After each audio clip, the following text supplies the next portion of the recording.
Hello friends, welcome to online political science class BA BEd second year.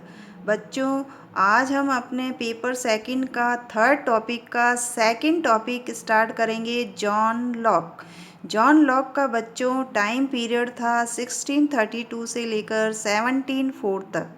सबसे पहले अपन John Locke का जीवन परिचय के बारे में बताएंगे आपको कि उनका जो है वो जन्म कहाँ हुआ था और उनके कौन कौन से जो है वो काम किए थे।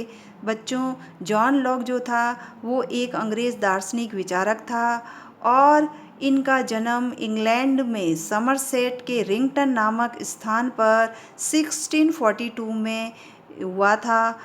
बच्चों, लॉक जो था ये मानवाधिकारों का बहुत बड़ा समर्थक भी रहा है। ऐसा कहा जाता है कि संयुक्त राज्य अमेरिका यानी यूएसए के संविधान पर भी लॉक के विचारों का बहुत ज़्यादा प्रभाव पड़ा था। और अगर उदारवाद के आधार स्तंभ के रूप में भी हम देखें तो जॉन लॉक का जो नाम है वो राजनीति दर्शन के इतिहास में अमर है। यह बच्चों व्यक्तिक स्वतंत्रता की रक्षा के प्रति इतना अधिक जागरूक था कि उसके द्वारा किसके लिए आया, लॉक के द्वारा जो है वो व्यक्तियों को कुशासन के विरुद्ध विद्रोह का ये स्पष्ट अधिकार जो है वो जनता को प्रदान कर देता है। यानी ये कुशासन के विरुद्ध जो है वो पर लोगों को जो है वो क्रांति करने का अधिकार भी प्रदान करता है। इसलिए इसको क्रांतियों का जो है वो जनक भी कहा जाता है जॉन लॉक को।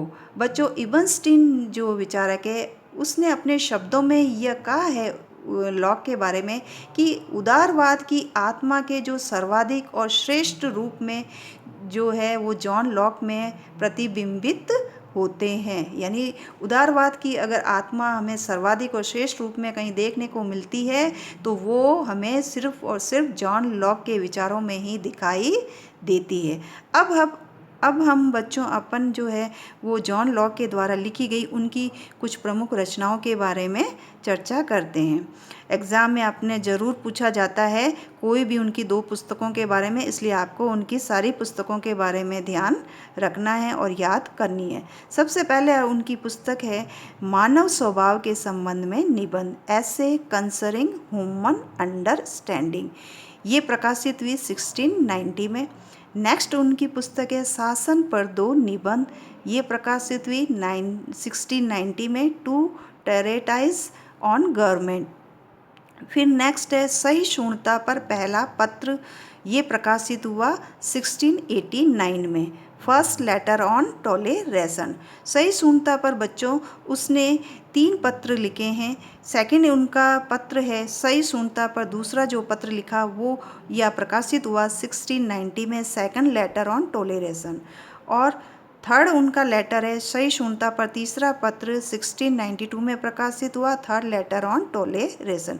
तो ये थी जॉन लॉक के द्वारा लिखी गई उनकी कुछ प्रमुख पुस्तकें या रचनाएं।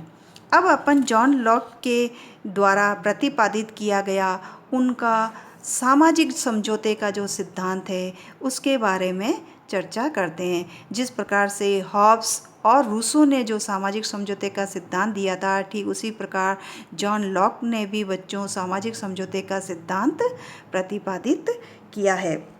सामाजिक जो समझौते का सिद्धांत है बच्चों, इस सामाजिक समझौते के सिद्धांत को वैज्ञानिक दृष्टि से प्रतिपादित करने वाले विचारकों में हॉब्स और रूसो के साथ साथ जॉन लॉक का जो नाम है वो भी बहुत उल्लेखनीय है। और इन्होंने जो सामाजिक समझौते का सिद्धांत है उसमें सबसे पहले जॉन लॉक ने मानव स्वभाव के बारे में अपने विचार जो हैं किस प्रकार से बताए हैं कि मानव स्वभाव का जो चित्रण है उसने किस प्रकार से किया। बच्चों, जॉन लॉक जो है ये कहता है कि मानव जो स्वभाव है उसकी उसने ठीक उसी प्रकार से व्याख्या की जिस प्रकार से कि हॉब्स ने की। जिस प्रकार हॉब्स ने जो मानव स्वभाव के बारे में बताया था, ठीक उसी प्रकार जो है लॉक ने भी मानव स्वभाव की व्याख्या की है। लॉक जो है वो मनुष्य के मानवीय गुणों पर ही बल देता है। यानी लॉक जो है वो मनुष्य के जो मानवीय गुण हैं उसके उस पर बल देता है, जबकि हॉब्स जो था उसने मनुष्यों में पार्श्विक प्रवृत्तियों को देखा। हॉब्स ने मनुष्यों में कौन सी प्रवृत्तियां देखी? पार्श्विक जो प्रवृत्तियां थी उसी को देखा, जबकि इसके विपरीत लॉक जो है वो मनुष्य में जो मानवीय गुण है उन पर उसने बल दिया और मनुष्य की उसने प्रमुख विशेषता यह बताई कि वह बुद्धिमान तथा विचारवान प्राणी है। उसने ये कहा लॉक ने कि मनुष्य जो है, मानव जो है, उसमें विवेक का तत्व पाया जाता है, वो बुद्धिमान होता है और उसमें विचारवान प्राणी यानी उसमें जो है वो विचार करने की जो शक्ति है वो होती है। वह अपनी विवेक और बुद्धि से जो है वो एक नैतिक व्यवस्था की जो सत्ता है उसको स्वीकार करता है और उसके अनुसार ही वो अपना कार्य करना और अपना कर्तव्य उसका समझता है, यानी उसी के अनुसार वो अपना कार्य करने को अपने जो ड्यूटी है वो समझता है। लॉक का मनुष्य जो है बच्चों एक नैतिक और एक परोपकारी प्राणी है, यानी लॉक का मनुष्य कैसा है? नैतिक और परोपकारी प्राणी। तो इस प्रकार से उसने अब मानव स्वभाव के बारे में जो है वो बताया कि उसका जो मानव था वो किस प्रकार का था। नेक्स्ट उसकी अवस्था बताई है वो है प्राकृतिक अवस्था। बच्चों जिस प्रकार से हॉब्स ने प्राकृतिक अवस्था का जो है वो चित्रण किया था, ठीक उसी प्रकार लॉक ने भी प्राकृतिक अवस्था का जो है वो चित्रण किया। हॉब्स ने मनुष्य को घोर स्वार्थी बताया था। हॉब्स ने अपनी प्राकृतिक अवस्था में मनुष्य को किस प्रकार का बताया था? घोर स्वार्थी। और प्राकृतिक जो अवस्था थी उसके अनुसार कैसी थी? हॉब्स के अनुसार लगातार संघर्ष वाली, निरंतर जो है वो संघर्ष वाली और एक युद्ध की दशा थी। और इसके विपरीत लॉक जो है वो मनुष्य को स्वभाव से ही परोपकारी, दयालु, सहयोगी और समाज प्रिय जो है वो मानता है तथा वह कहता है कि प्राकृतिक अवस्था में जो मनुष्य जो था वो पारस्परिक और सहयोग की अवस्था में रहते थे, न कि युद्ध जैसी अवस्था उस समय थी। उसके समय में जो प्राकृतिक अवस्था थी वो पारस्परिक रूप से आपस में सहयोग की शांतिपूर्ण जो अवस्था है वो थी। उसके प्राकृतिक अवस्था की जो है बच्चों कुछ विशेषताएं भी लॉक ने बताई है। वो कहता है कि उसकी प्राकृतिक अवस्था में जो सभी मनुष्य जो थे वो समान थे, समान दृष्टि से जो है वो देखे जाते थे और उसकी प्राकृतिक अवस्था जो थी वो शांति और सद्भावना की थी तथा उसकी प्राकृतिक अवस्था में मनुष्य को जो थे वो कार्य करने की पूरी तरह से स्वतंत्रता जो थी वो प्राप्त थी तथा वह इसके साथ साथ ही बच्चों अपनी प्राकृतिक जो अवस्था है उसमें वह मनुष्यों को जो है वो कुछ प्राकृतिक अधिकार जो है वो भी प्राप्त प्रदान करता है। सबसे पहला जो 3 प्रकार के उसने प्राकृतिक अधिकार बताए हैं अपनी प्राकृतिक अवस्था में जो मनुष्यों को दिए हैं। सबसे पहला अधिकार है राइट ऑफ लाइफ, जीवन का अधिकार। दूसरा है राइट ऑफ लिबर्टी, स्वतंत्रता का अधिकार। तीसरा है राइट ऑफ प्रॉपर्टी, संपत्ति का अधिकार। सबसे पहले अपन लेंगे जीवन का अधिकार, राइट ऑफ लाइफ। जीवन का जो अधिकार है बच्चों, जीवन के अधिकार का मतलब यह है कि जो मनुष्य है उसको जीने का जो है वो समान रूप से जो है वो अपना अधिकार है कि वो अपनी जो है जीवन जी सकता है और अपनी आत्मरक्षा जो है वो करने का उसको पूरा अधिकार है तथा वह अपनी इच्छा से यानी अपनी स्वेच्छा से जो है वो अपनी आत्म जो है वो त्याग भी नहीं कर सकता है, अपने जो है वो उसके आत्मदान ही अपने जीवन का अंत भी नहीं कर सकता अपनी इच्छा से। तो जीवन का जो अधिकार है वो उसका प्राकृतिक अधिकार है। नेक्स्ट जो दिया है वो स्वतंत्रता का अधिकार।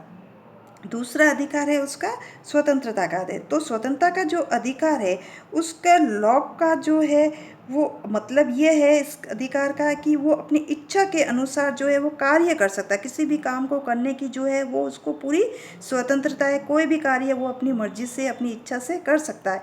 किसी अन्य की इच्छा के अनुसार वो काम करने के लिए उसको जो है वो बाध्य नहीं किया जा सकता है। तो स्वतंत्रता का अधिकार का मतलब क्या हुआ कि व्यक्ति जो है वो अपनी मर्जी से अपना काम कर सकता है, किसी के प्रेशर में आकर के वो काम करने के लिए उसको हम बाध्य नहीं कर सकते हैं।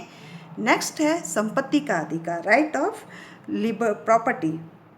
संपत्ति का जो अधिकार है उसका अधिकार को जो है वो 2 अर्थों में जो बताया गया, एक व्यापक अर्थ में और एक संकुचित अर्थ में। तो व्यापक अर्थ में जो है वो संपत्ति का अभिप्राय ये होता है कि जीवन, स्वतंत्रता और संपत्ति से। व्यापक अर्थ में संपत्ति के अधिकार का अभिप्राय क्या है? जीवन से, स्वतंत्रता से और संपत्ति से।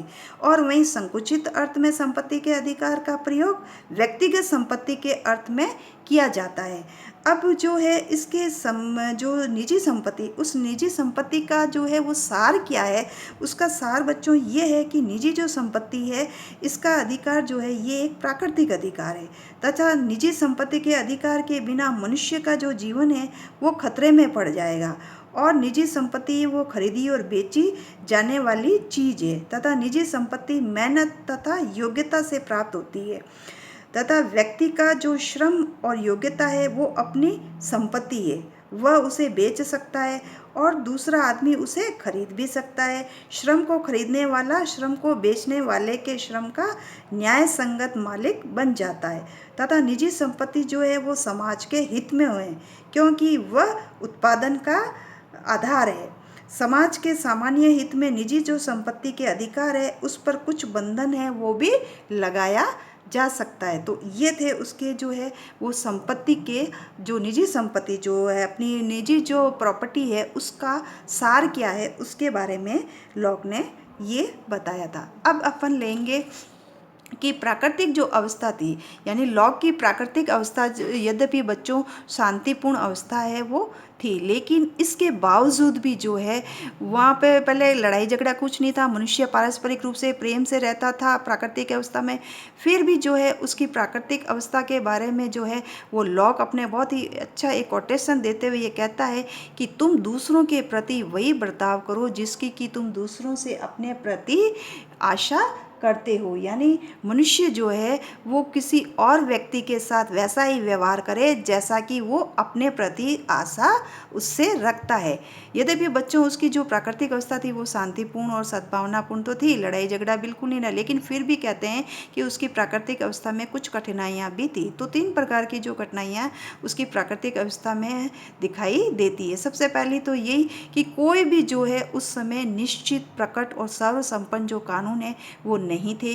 दूसरा यह कि प्राकृतिक जो नियम और विधियां जो थी उन विधियों को क्रियान्वित करने के लिए कोई संस्था या साधन जो थे वो भी नहीं थे। सब व्यक्तियों को वहाँ पर न्याय करने का जो है वो अधिकार दिया और दंड देने का जो अधिकार था वो था। तो ये जो है उसके प्राकृतिक अवस्था की कुछ कठिनाइयाँ थी 3।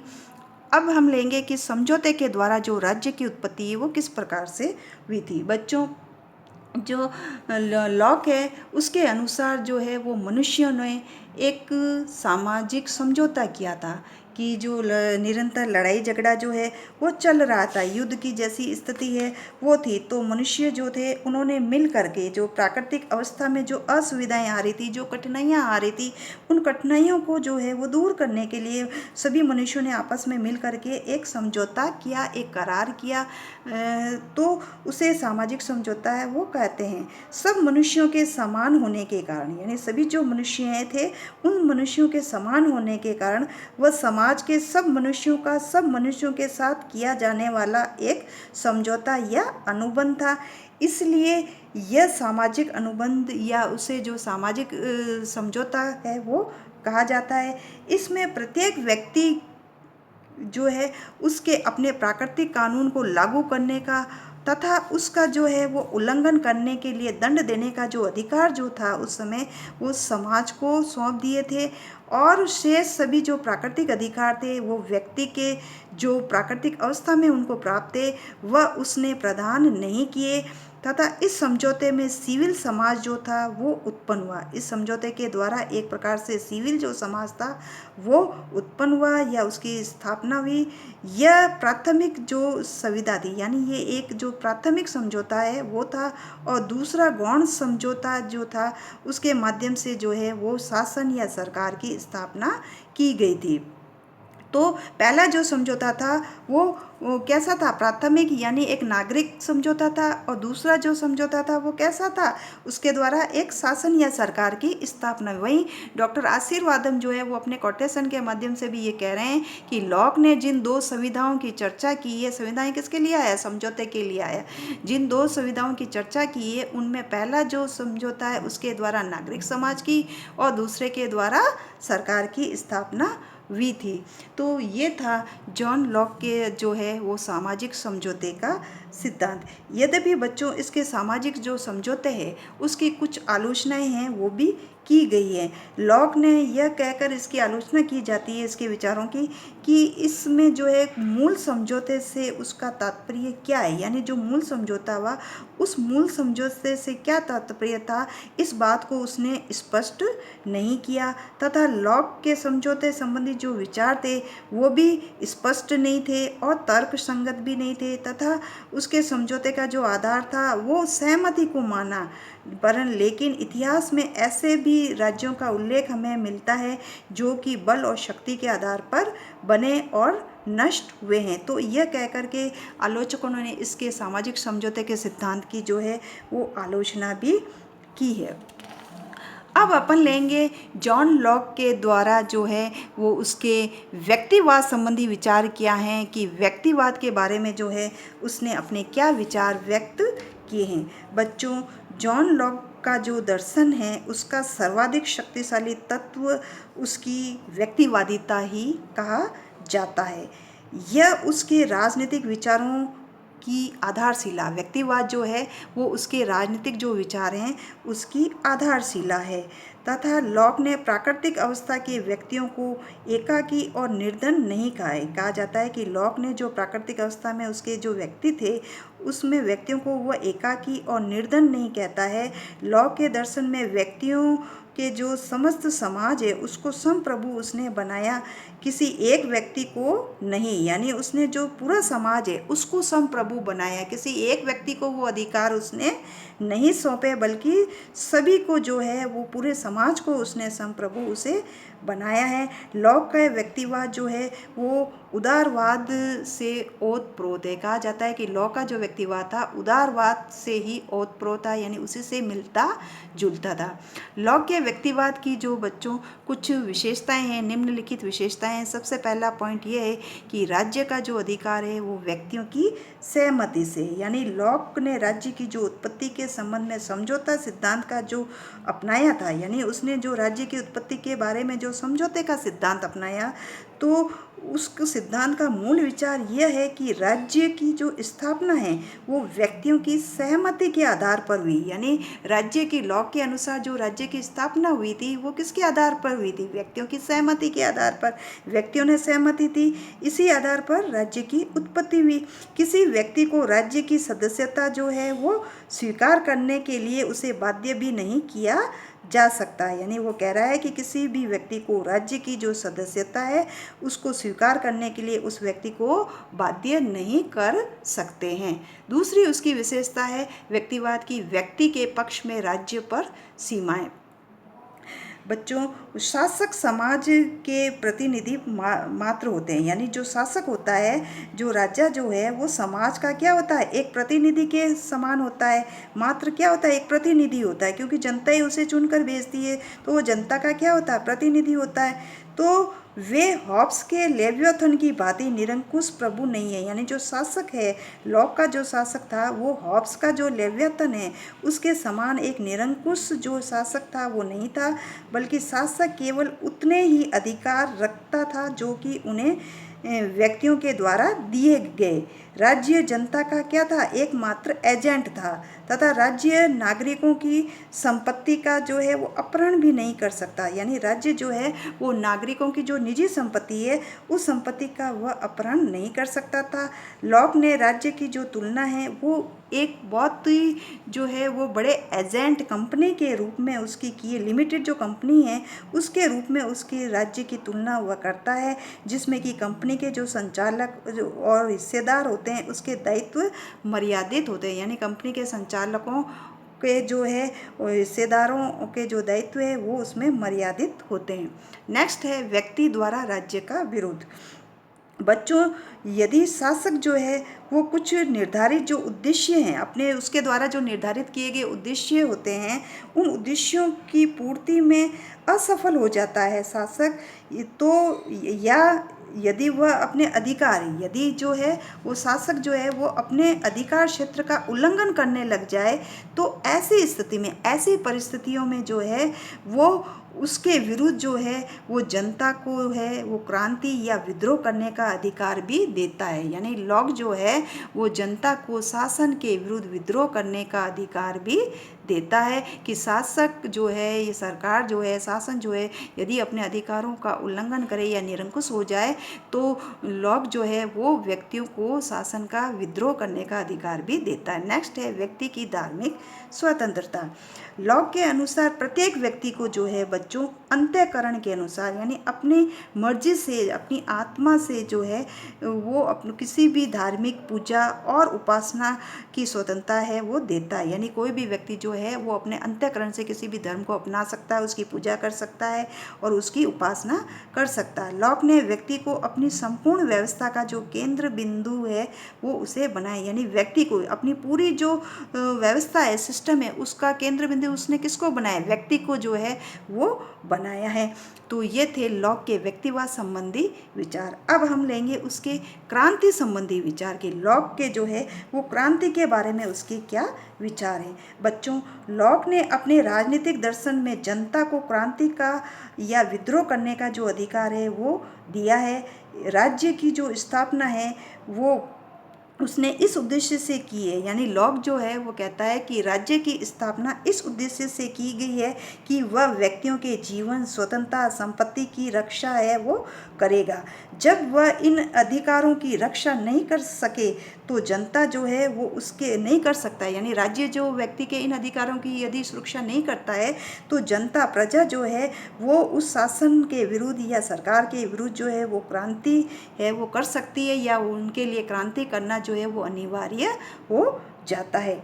यदि शासन को जन सहमति भी प्राप्त न हो तो वह अपने जो है वो न्याय या ट्रस्ट के विरुद्ध आचरण करे, यानी यदि शासन जो है या सरकार जो है उसको जन सहमति प्राप्त न हो और वह अपने जो न्याय या ट्रस्ट है उसके विरुद्ध अगर वो आचरण करे या वैधानिक शासन के स्थान पर वह निरंकुश आचरण करने लग जाए, तो अपनी मर्यादाओं का पालन नहीं करे, शासक जो है वो अपनी मर्यादाओं का भी पालन न करे, तो जनता जो है वो शासन के विरुद्ध विद्रोह करने या उसको बदलने का उसको पूरा अधिकार वो प्रदान करता है। जॉन लॉक के सिद्धांत की बच्चों सबसे बड़ी विशेषता यह है कि वो सरकार के जो अंग है, यानी सरकार जो है उसके, सरकार के अंग नहीं, सॉरी, सरकार को अगर भंग हो जाए, सरकार जो है वो समाप्त हो जाए, तो होने पर भी जो राजनीतिक समुदाय है वो वैसा का वैसा बना रहता है। यानी लॉक कहता है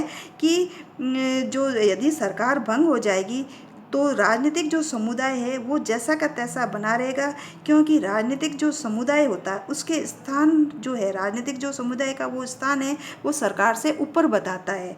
और सरकार तब भंग हो जाती है जब कार्यपालिका या विधायिका जो है वो उसका प्रयोग ट्रस्ट की शर्तों के विपरीत करती है। यानी वो कहता है कि सरकार तब भंग होगी, यानी कब भंग होगी सरकार, जब वो कार्यपालिका या विधायिका जो है वो उसका प्रयोग ट्रस्ट की शर्तों के विपरीत करेंगी, तभी सरकार जो है वो भंग होगी, अन्यथा नहीं होगी।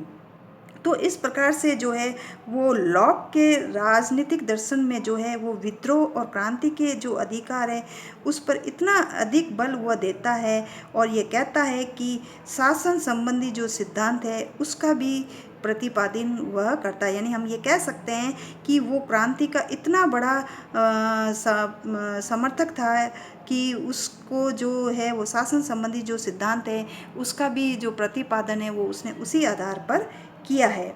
इसीलिए हम लॉक को क्रांतियों का दार्शनिक भी कह सकते हैं। ये थे लॉक के क्रांति संबंधी विचार। अब हम लॉक के राजनीतिक जो विचार हैं उन विचारों की क्या आलोचना है, आलोचकों ने जो है उसके राजनीतिक विचारों की किस प्रकार से आलोचना की है।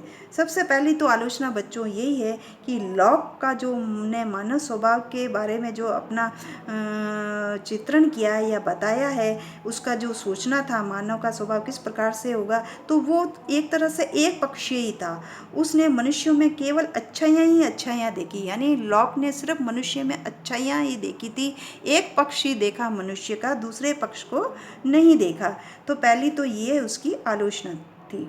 दूसरी हम यह कहकर उसकी आलोचना कर सकते हैं कि लॉक ने ऐसी प्राकृतिक दशा का चित्रण किया जो कि भूतल में कहीं भी दृष्टिगोचर हमें नहीं होता है, यानी भूतल में कहीं भी देखा जाए तो आसपास भी कहीं भी नीचे भी तक ज़मीन के भी देख लो तो कहीं भी वो हमें दिखाई नहीं देता है। उसने प्राकृतिक अवस्था को शांत और नैतिक बताया। वह कहता है कि उसकी जो प्राकृतिक अवस्था थी वो शांति की थी और नैतिक जो अवस्था थी वो थी, लेकिन आज भी घोर अशांति, अराजकता और भय का साम्राज्य है। तो ये कैसे हम मान लें कि लॉक ने जो प्राकृतिक अवस्था के बारे में बताया है वो सही है, जिस प्रकार से उसने प्राकृतिक अवस्था का चित्रण किया वो ठीक है। तो आलोचकों ने यह भी कहकर उसकी आलोचना की है।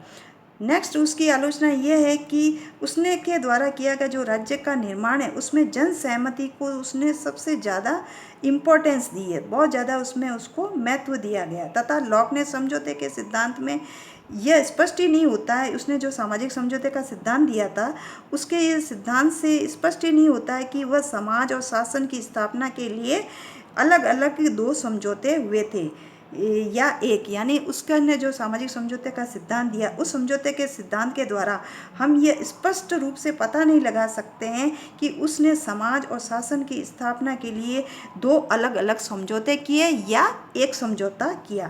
तो यह कहकर भी आलोचकों ने उसकी आलोचना की। फिर नेक्स्ट उसकी आलोचना यह है कि लॉक के अनुसार यदि सरकार जनहित के विरुद्ध काम करे तो जनता को विद्रोह करने का जो है वो अधिकार मिल जाता है। तो ये भी जो है आलोचकों ने उसकी यह कहकर आलोचना की है।